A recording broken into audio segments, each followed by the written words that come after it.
Naturin had a really good performance on Gragas already earlier in the tournament. So that's an easy ban for them. Well, we'll have to see how they feel the rest of the bans work out. In terms of Pain Gaming's jungler SirT, just to wrap up, he's also the shot caller for his team as well. So not only is he, instrumental in that early game stage, he's the decision maker once we get all of the ridiculous amount of dives that Pain Gaming like to put down. It's similar to why people go at Reggie when they face TSM, because he is both one of the carries, their mid laner, and he's the play caller. Same idea, if you can invade the jungle and get SirT behind and off of his game very early, then their play calling will suffer as a side effect. Well, let's see what they decide to lock in. GamingGear going to secure that Orianna. Now, Mazarin has only played that Gragas and Orianna to phenomenal effect that we've seen him do, making some very good plays. And again, it's a safe pick. It's something they can lock in. It's not going to be easily counterpicked. Yeah, definitely a highly contested mid right there. But Zyra has also been, the highest contested mid/support. A lot of the teams in the Wildcard tournament have been using her as a early pick because they can send her to either of those lanes. And we've also seen Zyra banned out multiple times as well throughout the course of the entirety of this Wildcard event. Now, brTT, he's already locked in that Ezreal. We've seen him do great work with hyper carries, and his positioning in particular has been very good. But I'm interested to see his pick Ezreal over Twitch, because his Twitch was so impactful yesterday. His Ezreal, though, is also very strong, and it works very well with Pain's dive-heavy ideology that they pretty much follow. They haven't locked up, well, they instantly lock in one of those parts right there, the Nocturne. That's for going extremely deep. And the best part about Ezreal is that he can basically take care of himself. So if his whole team even just leaves him, then he's so mobile, it really works well with Pain's front line. Well, we'll have to see what they decide to finalize. That's going to be a double AD comp for Pain. Oh. Let's talk about some of the compositions that we're seeing here. You've got a nice sort of all-in. You've got that ball delivery system of Jarvan and Renekton for GamingGear. But over on Pain, that's a lot of utility. Yeah, not only have they picked up the Orianna Jarvan for the ball delivery system, but they did lock in that Twitch that you're talking about and comboed it with Sona for her crescendo. So they have a whole bunch of control. Pain are taking a little bit different look than we've seen in the rest of the tournament. They are going with that duo lane of the Ashe Zyra that's very, very popular over in North America because of Cloud9. And they actually have that Ezreal, which is probably going to be mid and probably not going to be AP, as a lot of people may be hoping. It's a blue Ezreal usually, and that's really the core of a dual AD composition. Not a lot of other AD carries that you can run in that mid lane and be effective. So I'm having flashbacks to week 6 or week 7 of the NALCS. We're on day 1 of the week. Of the 4 games, 3 of them were double AD comps. And everybody started talking about it, exponentially. It was all over social media. I know Jad and I were discussing it on stream. You and I have discussed it here at the Wildcard. And one of the things that we always highlight about double ADs, you need that utility to buy the time to get the damage down. And to me, I think Pain Gaming have got a pretty good composition, in theory, for the double AD to work. So they don't have what you usually bring for the double AD, which is the hard CC top laner or hard CC jungler, but they've brought this highly crowd control oriented duo lane with them. They've got the Ashe Arrow and all of the Zyra crowd control. So they are bringing it just in a different area than we're used to seeing with double ADs. And I really like the adaptation because having Nocturne in there as your jungler means that you do get the darkness effect, and that's going to cause GamingGear to group up. Well, you can see we are about to jump into the first game of this final here of the International Wildcard Tournament. I really do have to give shout-outs to every single region that's taken part and has watched all of the games, in particular to those that have fallen: Australia, Turkey, and Mexico. Unfortunately, they're not in the final, but I'm sure they'll be watching with bated breath, as are the Brazilians and the Lithuanians. This is a truly international viewing experience for this wildcard final. It does look like a dual lane for Pain is positioning themselves maybe towards this top lane, so some lane swaps to be expected. They also have Rumble up there too, though, so it could go any way at this point. Really, though, the early game we talked about being very important for the junglers. Pain is also running a double AD, so it makes the early game even that much more important for them. So I feel like this is going to be a highly action-packed game, starting off very quickly. Well, we can definitely hope for that one. I know that many kills and lots of action is definitely something that everybody enjoys watching. Very early Friday morning.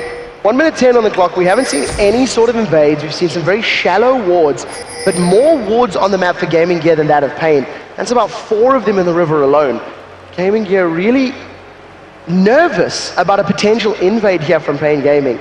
And it does mean that it's a very stagnant start as far as this early game is concerned. Well, yeah, this is just going to be a safe start here. And for Pain, really the action is going to start when they have that Crystal Arrow available from Ashe, because they have one of the best follow-ups, which is Nocturne, who can get to that target from basically half a screen away. And when that bottom lane duo hits 6 and the jungler is level 6, it's going to be very, very dangerous for them. Also, having Rumble means that they can force a dragon fight down in that area. So if they can kill bottom lane and turn it into the dragon objective right after, it's probably going to be the early game plan here for Pain. Well, DeadlyBrother and Inspirro moving towards this bottom lane. Espeon and brTT hanging out. Remember, Ashe has got that guaranteed critical. And if anyone gets rooted, that's actually 2 very squishy targets. Yeah, Sona's aware of it too, though. They know that they're running Ashe. This is it's a common strategy, trying to get that focus up so you guarantee your first shot crit. And that's really how a lot of the Ashe lanes can get their very early presence in lane up. Well, doesn't manage to work off this time round. We'll have to see if those death bushes are secured later in the game. For the time being, that non-sustain of Pain means there's going to be a lot more pressure on them to try and get some damage down and ideally avoid any of those expunge bursts that DeadlyBrother's going to be looking to lay down. They're trading fairly heavily here early on, though. It looks like the Sona is going to be a very worthwhile support as she can chain those heals over and over. Well, let's take a look at this mid lane, because Orianna versus Ezreal, we've seen more and more AD Ezreal's mid. It's still sort of a fringe composition. It's not something that you see every week of games, but it is a matchup that I think both of these players will be well aware of, and you'd have to imagine that the early game coming, maybe with those auto attacks, could put some pressure down. But you see NBS has been caught out just a little bit, coming in from the background. Early game jungle pressure too. The Ignite is down, it's down to 200 HP, and SirT's just waiting for the flash. Doesn't manage to land the Duskbring, so it doesn't look like he's going to get involved as far as the assist is concerned. And NBS is just taking them on a long walk. That overheat, plus the Flame Splitter, and first blood actually gets secured by SirT. All right, so SirT is the first one to strike here. Jarvan's looking to answer down bottom, but there is a ward in that tri-bush. SirT's gank went right through a ward, by the way. It was just that Renekton was so far pushed up and already trading with Rumble that he was able to close in, and he didn't even have to add the damage there, just close off the escapes from Renekton so that he had nowhere to go. Well, at the very least, NBS was able to save his flash, so realizing that he's done for, he manages to hold on to that summoner spell. And we'll see whether or not Venom can use that assist gold, a little bit of time in the lane alone, to at least get an item advantage for future fights. This may be Alunir getting a little bit hungry and a little bit desperate for that early game pressure, because we talked about how both of them love to get the very early start, and it's already causing him to look for alternate routes for his ganks. This one is a very well thought out route because he's bypassed all the wards bottom lane, and with that blue buff, he has the cooldown reduction to wait for his EQ combo to come right back up before going in for this gank. It's a very well set up gank. Take a look at the HP of DeadlyBrother and Inspirro, though. They are fairly low. DeadlyBrother cannot afford to take any combos of damage. All the better for baiting, though, Quick Shot. He has barrier as well. Here comes Jarvan. Now we'll see if they can get the knockup. This is the key. Manages to get some auto attacks down. Throws up Ashe into the air. DeadlyBrother is not involved in this fight yet. And we see Alunir just pounding away on brTT's Ashe. He's down to 105 HP. brTT gets away with 17 hit points and walks himself out of the game. Alunir did not want to flash in for that last hit because of being worried about that Zyra snare grabbing him under the turret. Didn't want to be able to answer there. But that was really probably the low health of DeadlyBrother was the reason that he was so far back and he didn't get any damage off in that gank. He didn't actually go for the bait that I thought he might try, being that he still had barrier available. But in the end, they don't have enough damage to finish off the gank. Well, Alunir, unfortunately, not able to get a kill or even summon spells out of that bottom lane. Ignite was burned. And that's not the end of the world. We do see NBS's return to this top lane. He's actually quite quickly pushed that lane back towards Venon's tower, even though he died first and it was sitting on his side of the river for a little bit of time. So NBS definitely signaling his intentions to stay very deep in Pain Gaming's territory. And they don't want to let all of their lanes get pushed, because a mid Ezreal is usually looking to push the lane up to contain the mid lane of their opponents, and then make use of his mobility with his Arcane Flash to be able to escape any jungle ganks that do come mid, and get a lot of very early tower pressure. Well, we'll see if it works out for them, as we did see SirT once again moving himself closer towards that top lane. He's currently sitting on level 5. He's toying with the idea of another kill here. Oh. Venon has started to overheat. He's getting the auto attack magic damage down. Dustbringer lands. The Unspeakable Horror is going to throw MBS back towards the wall. That's a pretty decent equalizer, but MBS manages to sidestep it. Maybe a slightly different angle would have been more optimal.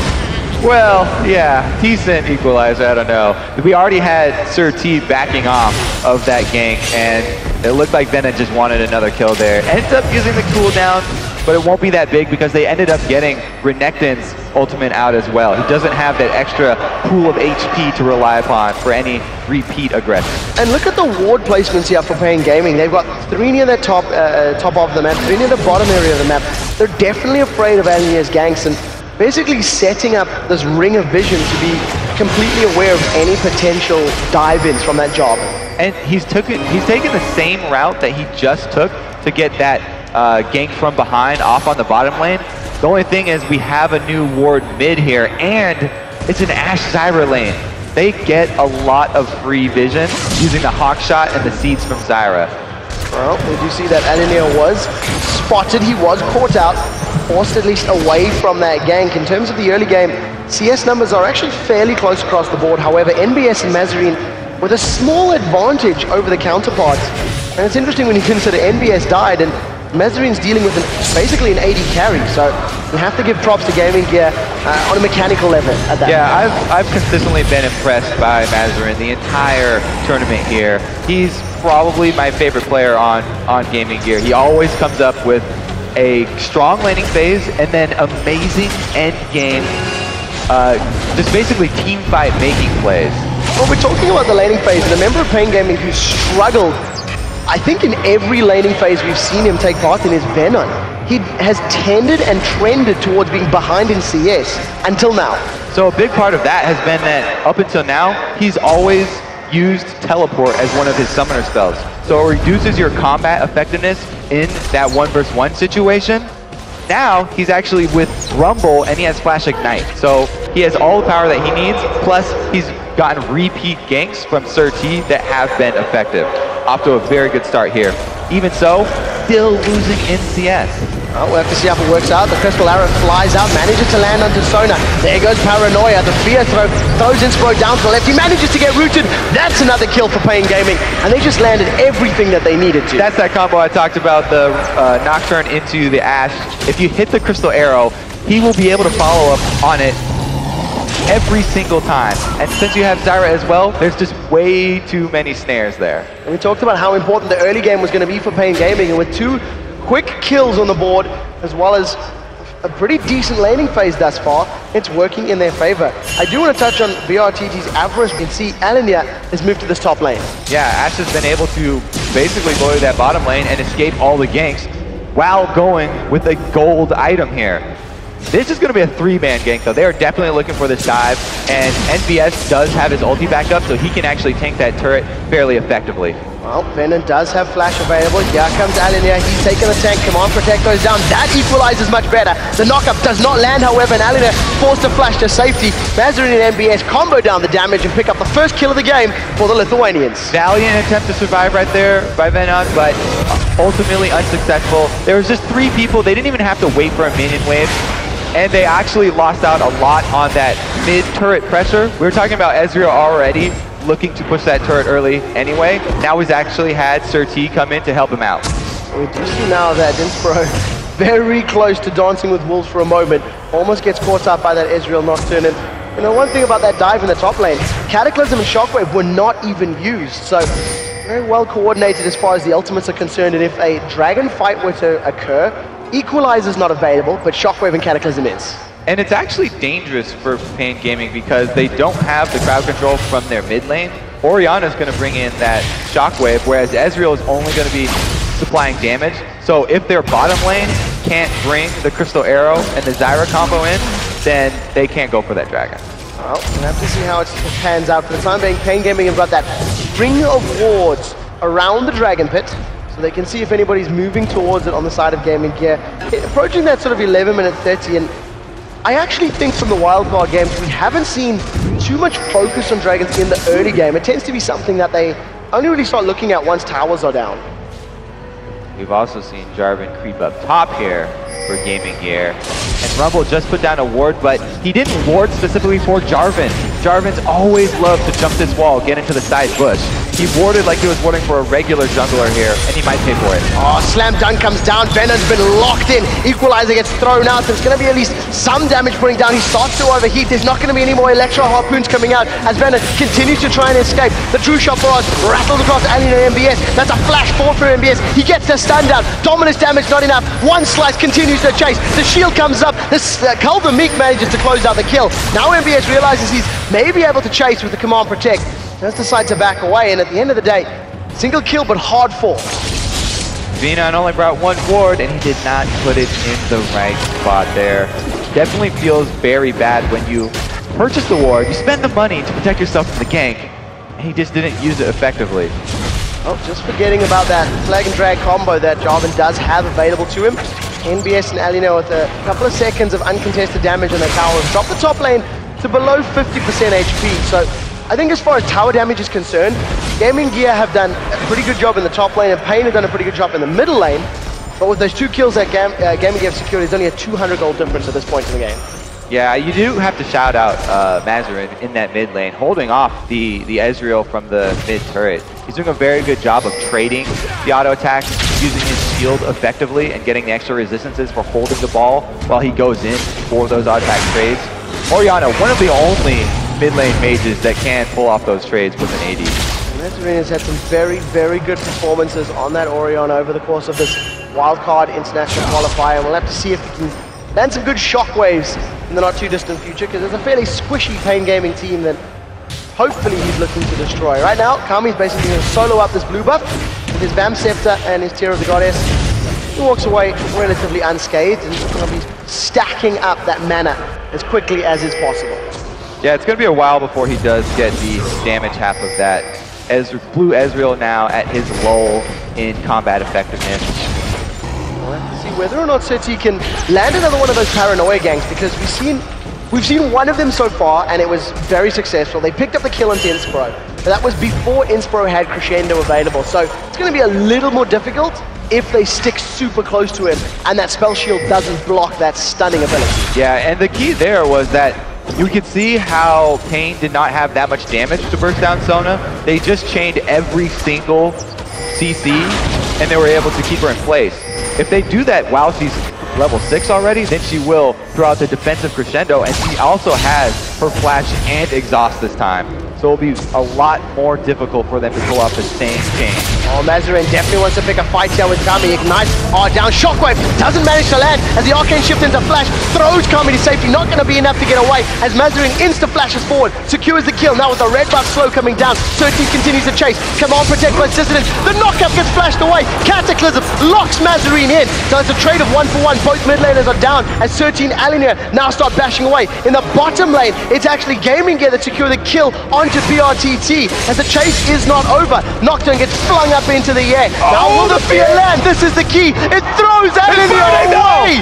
Duskbringer comes up. Can he land the flag? No! This Dragon Strike does not land, and SirT escapes with his life. 30 HP there on SirT. He does get out. The fear proccing just in time, and he also had a beautiful flash there to dodge the Jarvan EQ and forcing Jarvan to use that Cataclysm, which locked in Mazarin. Oh, we just shoot True Shot Barrage, picks up a kill onto Sona, and the dead body just floats in front of DeadlyBrother. Kami from instantly respawning.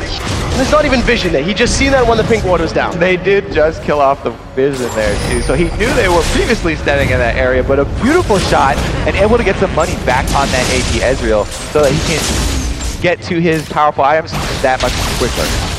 And of course that fear proc from SirT just throwing Alunir exactly the direction he wanted, away from him. Managed to allow Alunir to get out cleanly. Right now, 4 kills to 4, 700 gold difference. GamingGear secured that first dragon of the game. As Pain Gaming now stack up with 3 members in the mid lane. Yeah, oh, Mazarin going in forward. He is alone. He's put a lot of damage onto SirT. The tower shot's not going to be enough. There's no ignites available. He gets the kill with one more command attack. That was 1v3 and he tanked them up for a very long time. He did delay that tower pick, but going 1 versus 3 is impressive. However, more gold goes to Pain Gaming because they got the assist, which is an extra 50%. And now we see brTT, he throws out the Crystal Arrow. DeadlyBrother's got the Poison Sacks and Expunge down, and at this stage of the game, with that Blade of the Ruined King, there is assassination potential. And Blade of the Ruined King cooldown much shorter than Crystal Arrow, so it's always worth his while to go in for that assassination attempt. Even if he does get stunned up and he can't finish it, being able to force out brTT from the lane was very, very effective there. Plus, he doesn't have to worry about the long-range Crystal Arrow into Nocturne Paranoia combo on his Sona that now does not have her summoner spells. Yeah, and unfortunately, GamingGear did lose their second tower of the game, so that's mid and bottom towers that have been dropped. We'll have to see how Pain Gaming decides to respond to this one. They still have to defend this bottom lane as Inspirro and DeadlyBrother putting a lot of damage onto Pain Gaming's bottom tower.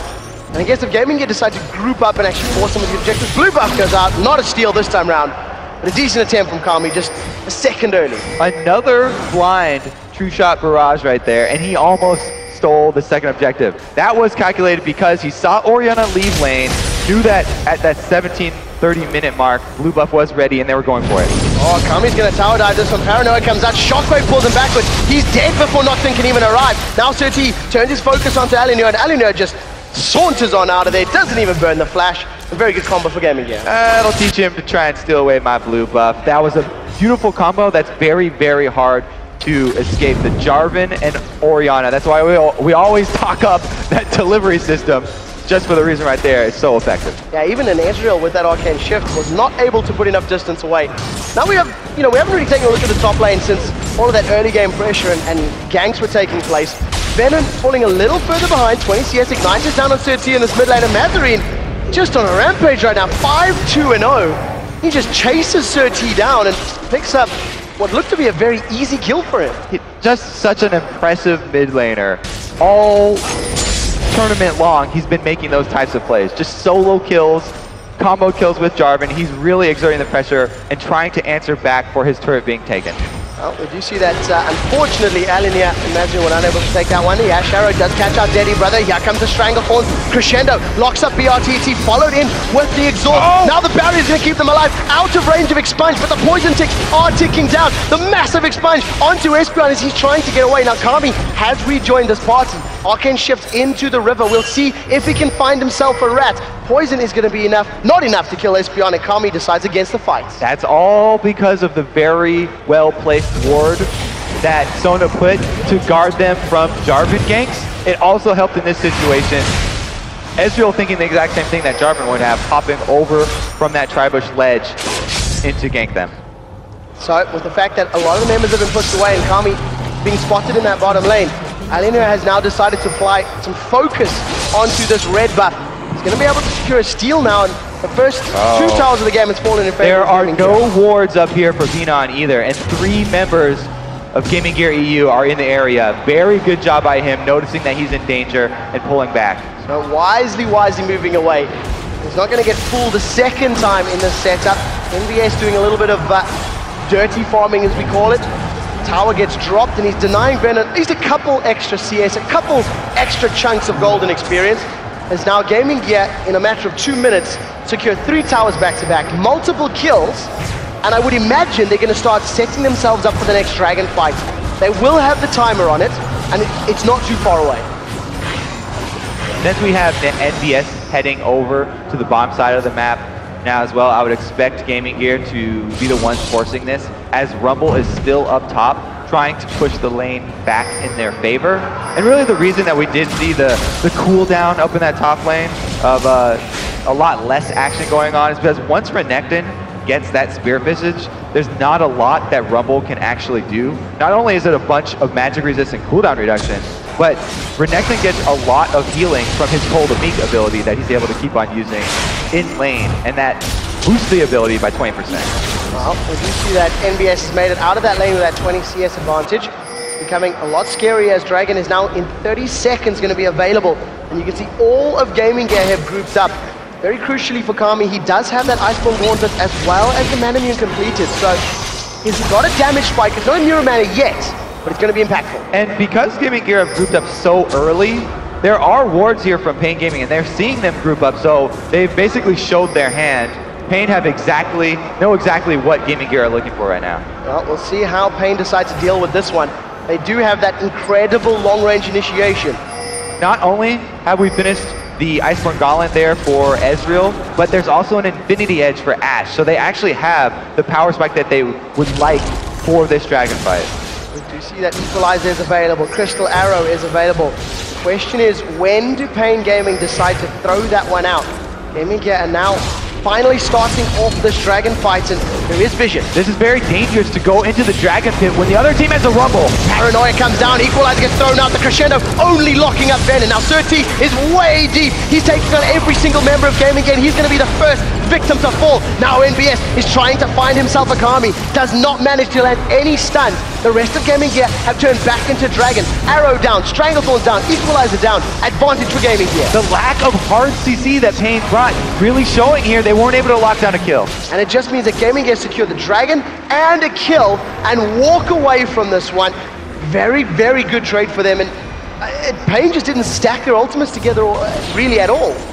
They did not have enough to finish that one off because they didn't stun anyone on top of the Rumble ultimate. So a lot of that damage over time did not find any target. So taking a look at the items, you see that brTT, as you mentioned, it's got that Infinity Edge and the Avarice Blade. Has been sitting on that for a while. His opponent, DeadlyBrother's got that pickaxe. The item that I really want to highlight here is that Mazarine's Orianna, he rushed Tear of the Goddess early, then went into that Zhonya's Hourglass, and now Morella Nomicon. And I recall earlier that Morella Nomicon almost replaced Athene's in some ways, in certain comps. But it's definitely not traditional. Well, it's when he doesn't need the magic resist. Athene's Unholy Grail is much better when you're up against another mage, but since he went against Ezreal, very easy choice for him to make. Well, definitely going to pay off, especially in these extended fights, if that healing reduction debuff can help against those double AD carries, and we'll see whether or not Mazarine can burst anybody low enough for that to come into effect. And it really showed in that last fight his ability to put the shield on both of GamingGear's tanks allowed even Alunir, who had not had any extra armor at that point, he just now has finished that locket, which gives you a little bit of armor for yourself. But basically, he had both boots of mobility. He doesn't even have Ninja Tabi or anything, and he was able to effectively tank both AD carries by making them play defensively and start kiting him. Now, there is one thing I do want to highlight about GamingGear, what we've seen of them throughout the tournament. When they are in a position like this, they have an advantage and they now need to press into enemy territory. GamingGear likes to tower dive, and it doesn't always work out in their favor. They've lost many, many fights by sticking a little too deep, a little too long. And we'll have to see if they've been able to figure out some of the communication issues and, well, issues not the right word, but communication problems that are resulting from those lost dives. Yeah, both of these teams actually very fond of diving. Here's the initiate. Oh, the arrow goes out and manages to land on DeadlyBrother as Inspirro is actually flashing off to the side, or Mazarine rather. Unfortunately, the re-engage now comes out from GamingGear. They've locked up Espeon. Stranglethorn goes down, and that's brilliant. Throws up 3 members of GamingGear, forces Mazarine to run around the outside. That's all the ultimates down for Pain Gaming, though. All they have left is True Shot Barrage. They cannot fight a 5-on-5 anymore at this point because Crescendo and Shockwave are still up. Well, we'll see how GamingGear handled this, knowing this window of opportunity only open for so long. They're going to decide to steal away this red buff. True Shot Barrage comes down, basically blind as well, actually. He knew that they would start. Kami knew that red buff was going on. Almost secured it. No steals just yet. And the rest of GamingGear stacking mid.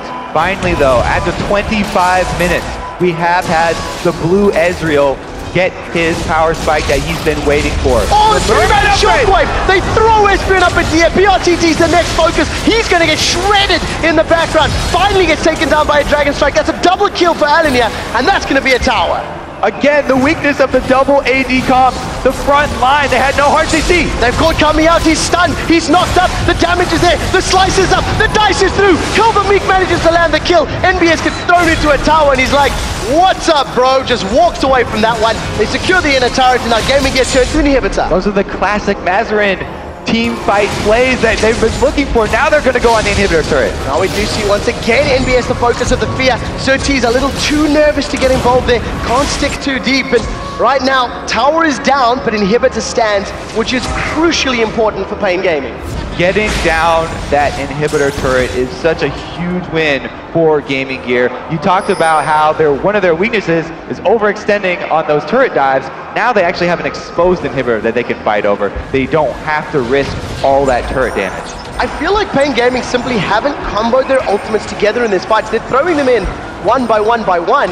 And in theory that can work, but when you're double AD, it's got to be on top of each other. And they're just not even close enough for that to work. I'm not sure why they've strayed from their normal strategy of using like Zac and Malphite, because a double AD comp takes a lot of practice to pull off here, and you really do need a bit stronger of a front line here. You know, Zyra is one of the best supports that you can run with a double AD comp, but Rumble and Nocturne can't keep anyone in one spot for long enough, and Ashe is having to spend so much time backpedaling that she doesn't get to fire off enough auto attacks. We'll see if Pain Gaming can pull this one back. I recall when Lemon Dogs used a double AD comp against Evil Geniuses in week 9, their mid game was pretty strong once they hit those item Thresholds? Thresholds, that's a good word. And then once they got the damage, they were able to at least turn some of the fights. And I guess that's what Pain are going to be looking to do now. Infinity Edge plus Last Whisper completed for brTT. Kami can't be too far off a Last Whisper, you know, of his own. And when there's no armor penetration for DeadlyBrother, he's also just a little less scary. I mean, it is worth saying that on Gaming Gear, we don't have any Randuin or any Thornmails being created yet. So that's when Pain would really have to start worrying. They're actually in not too shabby of a spot right now. They just have to play a little bit more defensively until they can scale up. And we'll see whether or not we can get any more of those perfect Stranglethorns on the steps of your inhibitor turret in that tiny enclosed space. All of the power of their Pain Gaming is amplified, and they need to make sure that they land it together. brTT has now moved his way to the top lane. I want to touch on the fact during the pre-games, he was wearing those like fingerless gloves. And I imagine the German climate, even though it's warm here, it's not quite Brazil temperatures. So. Not quite. Plus he has to have his fingers free to eat those peanuts that he desperately needs. That's it, that's it. Big fan over there. So Pain Gaming right now, they find themselves 7,000 gold behind. They've stacked themselves up as a 5-man in this mid lane. And after taking 2 towers within the first 12 or 13 minutes of the game, they have not been able to secure another one. It's just so different from what we've been seeing from Pain all tournament long, which is what's been working. They now have brTT, who's usually on someone like the Caitlyn or a Vayne or a Twitch, and able to just wreck the other team from the back line. On Ashe, he just hasn't had the same effect. 0, 2, and 1 is not something that we're used to seeing from him. And one of the things that both of these teams value is that Zac pick, and Pain actually banned Zac out themselves. It was their 3rd and final ban. Malphite was available, but they decided against running him. Now right now, Gaming Gear have got that Oracle's Elixir running, they're clearing up vision, and there is a massive amount of vision control in favor of Gaming Gear. If you look at that mini-map, they have just littered vision across the entire side of Pain Gaming, and they're looking for an opportunity. Pain do still have Hawkshot available though, so they can check this without getting too overextended. It's something that you really value in the late game from Ashe. Not only does she have great engage, but you can also check that Baron without putting you into too much danger. Well, we'll see if Gaming Gear can make use of that small timing window, sneak themselves into a bush and create the death bush. Right now, Hawkshot was just used 10 seconds ago, 15 seconds ago, and Gaming Gear have started themselves with the Baron. However, SirT is recalling here. He's in the fountain. But we know that that's no smite steal available. 6,500 HP, and there goes the True Shot Barrage. That's going to reveal Baron, but I think it may be too late. Look on the minimap for the Crystal Arrow, 1,000 HP, not even going to get thrown out this time round. However, Inspirro is a little out of position. Crescendo goes down, doesn't manage to catch anybody. Was hoping to lock up brTT. That backfired. Every now and again, you know, got to make a YouTube video of the missed crescendos. But Gaming Gear did a great job jumping on that window that you talked about. They saw Hawkshot go off as soon as the vision disappeared. They went right over to Baron, knowing that Pain would feel safe, having just seen they were not actually attacking it. Took Kemi a little bit too long to fire the True Shot Barrage over, and they did get a very easy Baron. Kami's able to really secure his blue buff, something that GamingGear have done well this game is control the red buff of Pain, but the blue buff has been secured by Kami. And again, since they're all going back to base right now, I have to still wonder why Pain made so many radical changes. Not only the brTT changes that we talked about, but also Venon. Yes, he usually loses his lane, but usually he's bringing teleport and he's on someone like Malphite where he can make plays on other areas of the map. They don't have that hard engage, and they don't have Kami, their other playmaker. We shouted him out so many times about being the one to go at their opponents when they're not expecting it and starting off the plays with something like Ahri and landing a charm. On Ezreal, he doesn't have the option to be that playmaker. He's really a backline damage source here. So the main two playmakers there for Pain are not on hard initiate champions, and they don't really have abilities to pick people off. So now they sort of switched those roles over to brTT and SirT. Not quite working out. Well, the onus is now on GamingGear to find themselves an opportunity in a window. Take this inhibitor, they've moved up as 5. Everything is available, barring that true shot barrage from Pain Gaming. The More Protect lands onto DeadlyBrother, and you can see he's managed to land the auto attack from the inhibitor.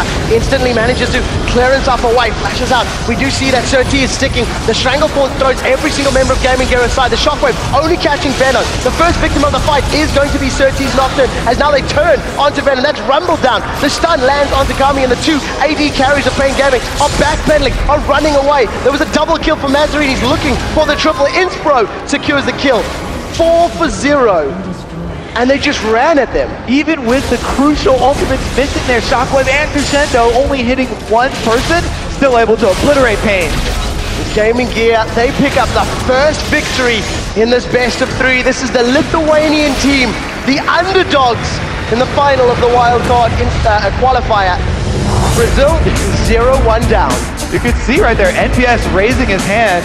They must be wondering why Pain have deviated from what they've done all tournament long as well, because coming into this, you're right, GamingGear were the underdogs, but they just showed up huge right here. Yeah, they played so incredibly well, and you cannot discount the impact that Mazarin had throughout the entirety of that mid-game. 2 or 3 shockwaves. Basically, you could attribute a lot of that mid-game control and presence to Mazarin's ultimate. And he really dealt with that mid-Ezreal very well, too. There's a reason we've been talking up Mazarin for GamingGear. But the question is now for Pain. What do they decide to do going into match number 2? They banned out Zach previously. They have the benefit of being blue side and first pick this time around. Do they go back to the comp that's working for them? Yes, that's the short answer. And what do you think they're going to run? Do you think we're going to see a Zach? Because we know that GamingGear, they also prioritize that Zach pick. I think that even if they don't get Zach, Pain are going to pick up something like Malphite and put that on Venon, because we saw, even with the early ganks, 2 early ganks there from SirT, getting Venon ahead in the lane and getting him that kill, he still lost out on CS, and he didn't have his teleport to make the plays elsewhere. They're going to put him on a hard CC tank, and they're going to put brTT back on a bit of a higher damage AD carry. I'd definitely like to see if they can sort out some of the communication and the team fight things, because they didn't really stack things up. So that's it for game 1. We're going to take a look at the big plays with Demon and Jat over at the analyst desk. Thank you very much. Quick shot. So, wow, what do we think then? That was a bit of a surprise. Pain Gaming don't seem like they've woke up quite yet. GamingGear absolutely destroyed them. That was a really poor performance by Pain Gaming, especially just even from the picks and bans. Yeah, they lost their way, and then in game their execution wasn't good either. Well, let's go back to those picks and bans, because when we were talking about it when they did it, we're like, okay, they've gone Korean, but like you said, they should have a tank in the top. So I mean, double AD comps are something that we've seen across multiple regions now. It did mainly start in Korea, but if you're going to be running that, you generally bring a very strong tank in the top, and at least a strong tank in the jungle. Nocturne's a diver. Rumble is just added damage. They didn't have the team comp to work. I think they had some idea that they were going to be able to land brTT's Ash Arrow on top of an Equalizer, on top of Zyra stuff, and just kind of like give the world. But that's not how the game works. Like, it's very surprising that they tried this in such a big match when they'd had such success with dive compositions. And then they just flipped the switch and decided to do this. I mean, it actually started off pretty well for them, to be fair. You know, in the middle, they managed to get Mazarin pretty heavily ganked. Yeah, so I mean, the laning phase works out. I think one of the reasons so many mids have fallen in love with double AD compositions is because in their world, they're just like, yeah, I have so much freedom in the mid lane with Ezreal. I lane great, I out-harass people, and I'm ungankable. Yeah. Fantastic, I love this. But then as soon as they get into the teamfight phase, it becomes a little bit more of a problem because you realize, wait a minute, all those things that normally protect me, or all those ways I normally initiate and blow up the enemy squishies, I can no longer do because I'm on Ezreal and my team doesn't have tanks. And let's talk about that top lane, because Venon's performance on Rumble is, without being too harsh, pretty questionable. And he's actually had, I mean, looking back, fairly questionable performances this whole tournament. In the semifinal against Dark Passage, not to take anything away from Fab Fabulous, but Fab Fabulous was destroying Venon that entire time. He, in one game kill versus Malphite, he was up like 215 to 100 minion kills. On Kha'Zix, we saw the pentakill that he actually got because he had such a strong laning phase and then carried on. And what Pain needs to do, in my opinion, when we get to what GamingGear's done in a second, is basically just pick better compositions that fit them. Venon isn't the strongest laner, so he has to pick teamfight initiation champions to let the other guys get going. Let everybody else get going. So we had a replay lineup for you guys. Let's get moving into that one because it was all about the teamfight. I can't even think where it was now. Yeah, so basically this is an example of why GamingGear's composition worked. Right. It's basically this came right after Pain blew a bunch of ultimates to essentially do nothing to GamingGear because GamingGear just straight up avoided it. And now GamingGear decided that, oh yeah, by the way, we want to get fighting. And as Kobe pointed out multiple times, Mazarin had an amazing game. And this is really what started it. But not only when we see this fight, it's a very short clip. So when we see the shockwave go out, how easily and quickly it's followed up by GamingGear because they had so much strong initiation and tanks in their composition. Let's just roll this clip right now. You can see he catches 3 with the shockwave, and immediately Jarvan and Renekton can just go in. They didn't even land a crescendo. Renekton didn't even get his dice to do damage, but they still picked up 2 clean kills off of that because they just had such strong initiation, and Pain had nothing to counter it. How do they turn this around? They've got a couple of minutes between the break to gather themselves back together, figure out what they're going to do, because GamingGear came into this one with a clear idea. I mean, I think when Mazarin got Orianna, his eyes were lighting up already. I can't believe they've let me have this again. And we have to realize that GamingGear is getting stronger and stronger as this tournament progresses. Their very first game against Dark Passage was tough, and they barely pulled ahead when they had the pause and had to restart. Then they only lost 1 game all tournament, and that was to Pain, and that was a close one. They're the only team to 2-0 in the semifinals, and we've kind of been writing them off because we've been thinking, oh yeah, Pain's the favorite. Oh, Immunity, they really understand the game. Like, GamingGear they're the ones winning games, and we have to start thinking about that. 1 more and they're in. Just saying, they're running European style. You know, that's the main thing. They have practiced against a lot of the European teams. Do you think that's given them the benefit of the doubt, the experience that they've maybe gained here because they're in more developed scene? I mean, at least at the moment, since they do have access to all those developed players and developed scenes, yeah, I think it's giving them a bit of an edge because we look at a team like Pain right now who seems to have just immediately lost their identity, whereas GamingGear has been picking at least fairly similar things throughout, and I think that was a huge benefit to them and has been throughout the tournament. Yeah, I mean, they used to be, GamingGear used to be known as Colon 3 in Europe, if anyone remembers them way back. I remember casting them, God, 2 years ago, back in Go for LOL days. Obviously, so a couple of different players there, but it's effectively the same team. They've been GamingGear for about a year. So these guys have been around for a long time. They've got a lot of experience, and maybe that's paying out. So, guys, we've got to take a quick break, but when we return, Pain Gaming looks to take revenge. While GamingGear, they need just 1 more game to earn themselves a trip to the World Championships in Los Angeles. Plus, GamingGear's manager, Arnold. Oh, this one's going to be a tricky one. Krasinkas. Sorry, Arnold. It's not even on Arnold. It's Arnoldas.